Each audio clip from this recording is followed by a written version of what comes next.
रामपुर की तंग गलियों में मिट्टी के एक कच्चे मकान के बाहर माधव अपनी पुरानी लकड़ी की कुर्सी पर बैठा था। सामने उसका पुराना ठेला खड़ा था जिसकी रंगत उतर चुकी थी। घर के अंदर से बच्चों के रोने की दबी दबी आवाजें आ रही थी। वे भूख से नहीं बल्कि एक खिलौने की जिद में रो रहे थे जिसे माधव कई महीनों से टाल रहा था। माधव की पत्नी रूपाली रसोई में खाली डिब्बों को खंगाल रही थी। आटे का डिब्बा लगभग खाली था। उसने एक लंबी सांस भरी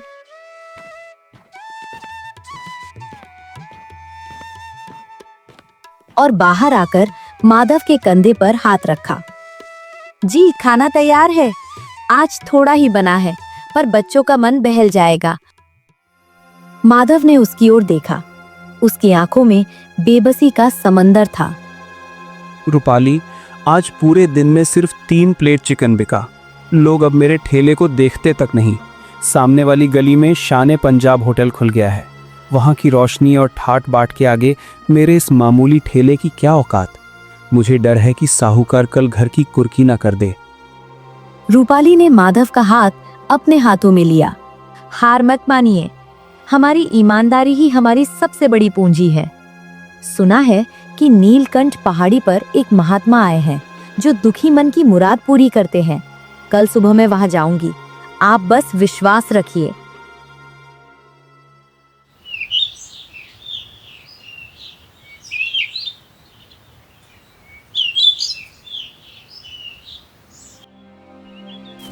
अगली सुबह सूरज की पहली किरण के साथ रूपाली नंगे पांव पहाड़ी की चढ़ाई करने लगी। पत्थरों की चुभन और थकावट उसे रोक नहीं पाई। पहाड़ी के शिखर पर एक विशाल बरगद के नीचे बाबा ध्यान मुद्रा में बैठे थे। उनके मुखमंडल से एक अद्भुत तेज निकल रहा था।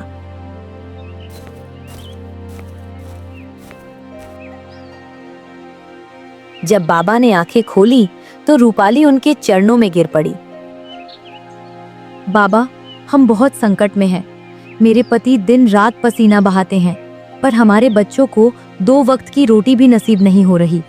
हमें कोई ऐसा रास्ता दिखाइए कि हम आत्मसम्मान से जी सकें।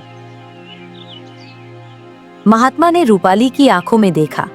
वे समझ गए कि ये दुख केवल पैसे का नहीं बल्कि टूटते हौसले का है। उन्होंने अपनी झोली से एक मिट्टी की छोटी डिबिया निकाली। पुत्री, ये दिव्य स्वाद चूर्ण है। इसे बनाने में दुर्लभ जड़ी बूटियों का प्रयोग हुआ है। जब माधव अपनी करी पकाए तो अंत में इसकी बस एक चुटकी डाल दे। ये स्वाद को 10 गुना बढ़ा देगा और इसकी महक पूरे रामपुर को मदहोश कर देगी। पर याद रखना, जिस दिन तुमने घमंड किया या किसी गरीब को सताया, ये चूर्ण अपनी शक्ति खो देगा। रूपाली के चेहरे पर चमक आ गई।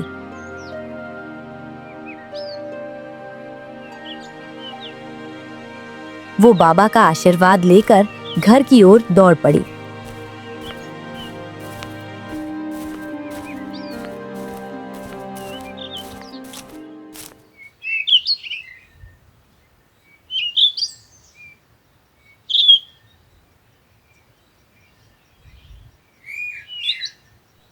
अगले दिन शाम को माधव ने अपनी पुरानी कड़ाही चढ़ाई। जैसे ही उसने चूर्ण की एक चुटकी डाली, पूरा वातावरण एक अलौकिक सुगंध से भर गया। जो लोग शान पंजाब जा रहे थे वे अचानक रुक गए। देखते ही देखते माधव के ठेले पर मेला लग गया। लोग कतारों में खड़े होने लगे।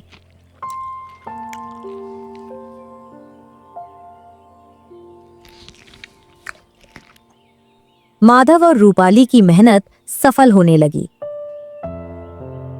1 महीने के भीतर उन्होंने साहूकार का आधा कर्ज चुका दिया। लेकिन गांव का सबसे प्रभावशाली और क्रूर जमींदार गजानन ये सहन नहीं कर पा रहा था। गजानन अपने आलीशान बरामदे में बैठा अपनी मूंछों को ताव दे रहा था। ये माधव कल तक मेरे दरवाजे पर नाक रगड़ता था।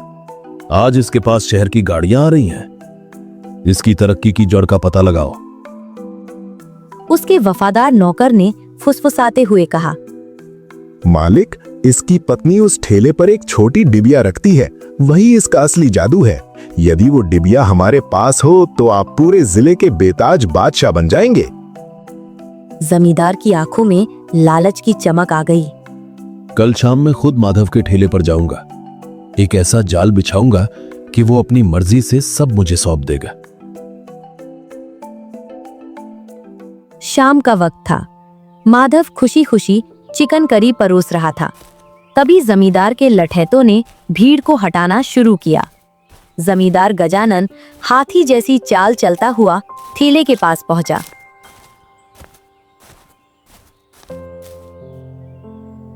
कैसे हो माधव? बहुत नाम सुना है तुम्हारा।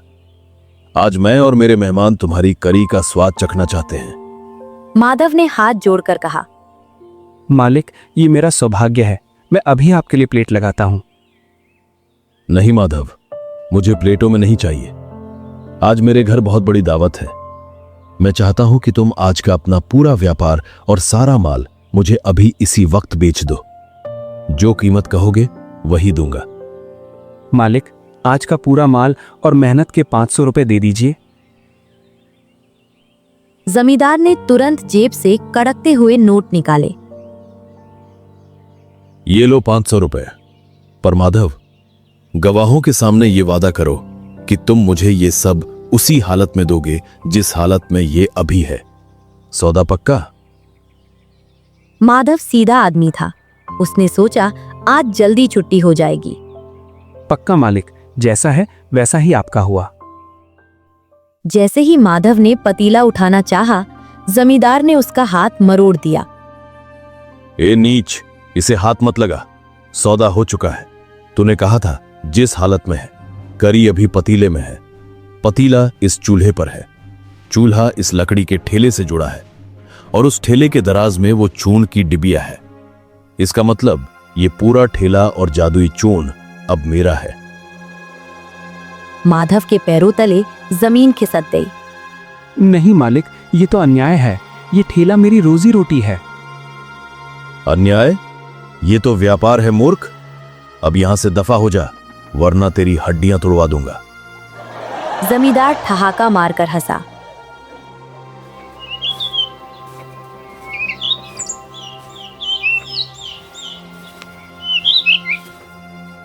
माधव रोता बिलखता घर पहुंचा।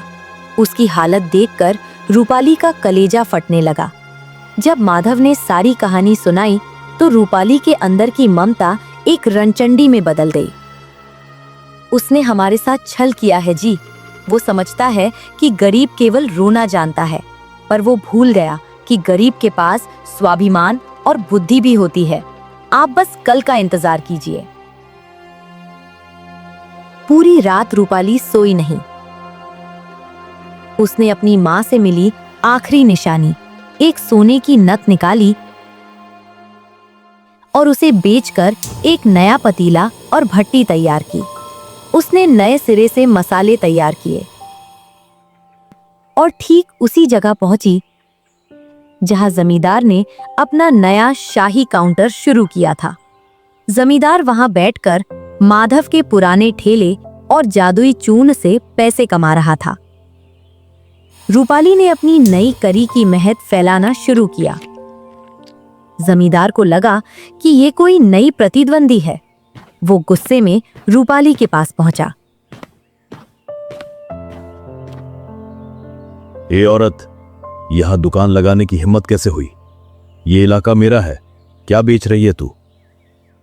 करी बेच रही हूँ हुजूर।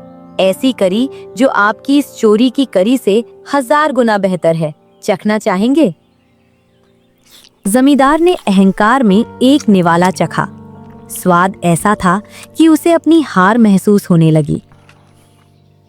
मैं ये पूरा माल अभी खरीदना चाहता हूं ताकि मेरी बादशाहत बनी रहे। क्या कीमत है? रूपाली ने कहा, 1000 रुपए मालिक, पर मैं आपको ये फ्री में भी दे सकती हूँ, बस एक शर्त पर। आपको अपने सिर का एक बाल मुझे देना होगा। जमींदार जोर से हंसा। ये भी कोई शर्त है? ठीक है, इसमें क्या बात है, एक बाल ही तो देना है। रूपाली बोली, हुजूर, मुझे आप पर भरोसा नहीं है। अगर बाद में आप मुकर गए तो? इसलिए आपको ये बात लिख कर देनी होगी और उस पर अपना हस्ताक्षर भी करना होगा। जमींदार ने सोचा, एक बाल के बदले पूरा पतीला और चिकन करी, इससे अच्छा मौका फिर नहीं मिलेगा। उसने कागज पर लिखकर हस्ताक्षर कर दिए और कहा, चलो मेरे घर तक पहुंचा दो, मैं तुम्हें अपना एक बाल वही दूंगा। ये कहकर वो फिर हंसा। जमींदार के भव्य आंगन में पूरा गांव जमा था। सरपंच और दरोगा भी मौजूद थे।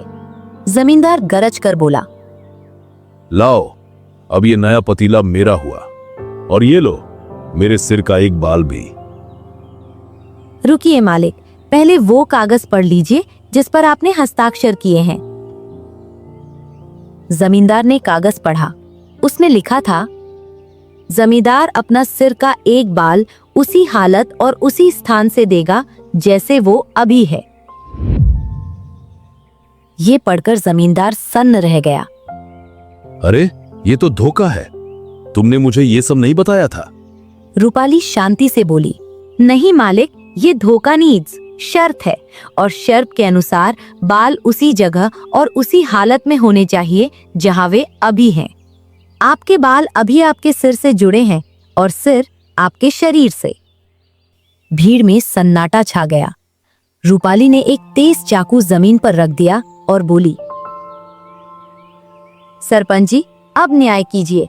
शर्त के मुताबिक बाल अलग नहीं होने चाहिए। इसका मतलब है पूरा सिर ही देना पड़ेगा जिससे वो बाल जुड़ा है। जमींदार घबरा गया। क्या तुम पागल हो गई हो? मैं अपना सिर कैसे दे सकता हूं? रूपाली दहाड़ उठी, क्यों मालिक?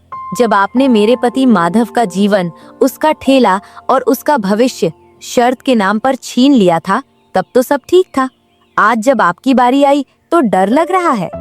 जमींदार कांपते हुए बोला, तो तुम माधव की पत्नी हो? रूपाली बोली, हाँ, और आज न्याय मिलेगा। अगर आप शर्त नहीं मानेंगे तो मैं खुद ये काम कर दूंगी। उसने चाकू उठा लिया। जमींदार के माथे पर ठंडा पसीना छलक आया। सरपंच समझ गया कि मामला बिगड़ चुका है। उसने जमींदार के कान में कहा, अगर इसने शहर में अर्जी दे दी तो आपकी फांसी पक्की है। इसे जो चाहिए दे दीजिए। हाँ। जमींदार बुरी तरह टूट चुका था। उसने कांपते हाथों से माधव का ठेला, वो जादुई डिबिया और हर्जाने के तौर पर 50,000 रुपए रूपाली के कदमों में डाल दिए। माधव और रूपाली ने उस पैसे से अपनी एक छोटी सी दुकान खोली। उन्होंने साहूकार का सारा कर्ज ब्याज सहित लौटाया। आज भी रामपुर में माधव की दुकान स्वाभिमान चिकन के नाम से मशहूर है। और उस जादुई चून का रहस्य? रूपाली जानती थी कि असली जादू चून में नहीं, बल्कि न्याय के लिए लड़ने वाले साहस और प्रेम में था। शिक्षा। चालाकी की उम्र बहुत छोटी होती है, जबकि बुद्धि और सत्य की जड़ें पाताल तक गहरी होती हैं।